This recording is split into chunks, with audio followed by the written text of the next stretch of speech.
नमस्कार दर्शकों। अगस्त्य मुनि रामायण के कुछ हिस्सों में देखने को मिलते हैं। पहली बार तो उनका उल्लेख तब होता है जब श्री राम अपने वनवास काल के समय में होते हैं और उनकी भेंट अगस्त्य मुनि से होती है। दूसरी बार राम रावण युद्ध के समय उनका उल्लेख तब होता है जब वे अपनी दिव्य शक्ति से युद्ध को देख रहे होते हैं और राम का मार्गदर्शन करते हैं। भगवान श्री राम को 14 वर्षों का वनवास मिला था, जिसमें पहले के कुछ वर्ष उन्होंने चित्रकूट में बिताए थे।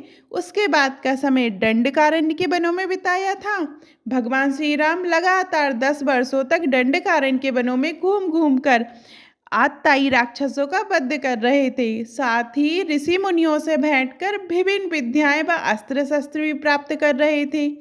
इसी क्रम में एक दिन उनकी भेंट महान ऋषि अगस्त्य मुनि से हुई, जिन्होंने अपने तपोबल से कई दैवीय शक्तियां प्राप्त की हुई थी। उनके पास कई ऐसे दिव्य अस्त्र व शस्त्र थे जो शत्रु का विनाश करने में सहायक थे। अगस्त्य ऋषि रामायण में ऐसी भूमिका में थे जिन्होंने श्री राम की पीछे से बहुत सहायता की थी। अगस्त्य मुनि अपनी दिव्य शक्ति से भगवान के इस धरती पर जन्म लेने का उद्देश्य व भविष्य को देख सकते थे। ऐसे में उन्हें ये भी पता था कि भविष्य में भगवान श्री राम का राक्षस राजा रावण के साथ भीषण युद्ध होगा। श्री राम को भी रावण जैसे राक्षस से लड़ने के लिए दैवीय व शक्तिशाली अस्त्रों की आवश्यकता थी। इसलिए वे श्री राम को कुछ ऐसे अस्त्र भेंट करना चाहते थे जो रावण के साथ युद्ध में उनकी सहायता कर सके। आज हम अगस्त्य मुनि के द्वारा भगवान श्री राम व लक्ष्मण को भेंट किए गए इन्हीं अस्त्रों के बारे में जानेंगे। विष्णु धनुष। महर्षि विश्वकर्मा ने भगवान विष्णु के लिए सारंग धनुष बनाया था, जो महर्षि दधीचि की हड्डियों से बना अत्यंत मजबूत था। वह किसी भी अस्त्र और शस्त्र से नहीं कट सकता था, न ही टूट सकता था।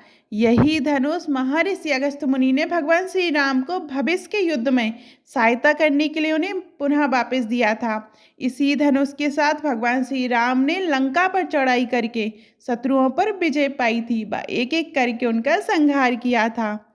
इंद्र की तोड़ीन। अगस्त्य मुनि ने देवेंद्र से 2 बाण रखने वाले तरकस व प्रत्येक में 4 दिव्य बाण भी प्राप्त किए थे, जिन्हें उन्होंने राम व लक्ष्मण दोनों को दिया था। इस तरकस में रखे बाण अपने शत्रु का संहार करके अदृश्य हो जाते हैं व पुनः अपने तरकस में वापस आ जाते हैं। इस प्रकार ये 4 बाण कभी समाप्त नहीं होते।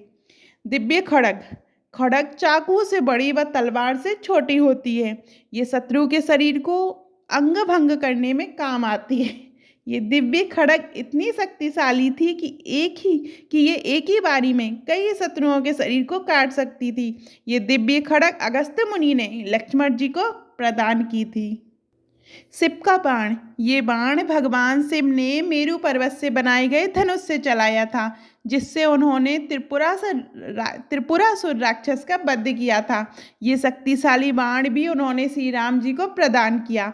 इसके बाद अगस्त्य मुनि ने सभी अस्त्रों को अभिमंत्रित करके पूर्ण रूप से दोनों को प्रदान कर दिया व उन्हें चलाने के मंत्र भी उन्हें बताए। इस तरह से अगस्त्य मुनि रामायण में मुख्य भूमिका के पीछे वाले किरदार में थे। उन्होंने ही श्री राम को दैवीय अस्त्र प्रदान कर युद्ध में अप्रत्यक्ष रूप से सहायता की थी। आपको अगस्त्य मुनि की ये कथा कैसी लगी कमेंट में ज़रूर बताइएगा। और अभी तक आपने हमारे चैनल धार्मिक चमत्कार को सब्सक्राइब नहीं किया है तो सब्सक्राइब करिएगा। बोलिए जय श्री राम।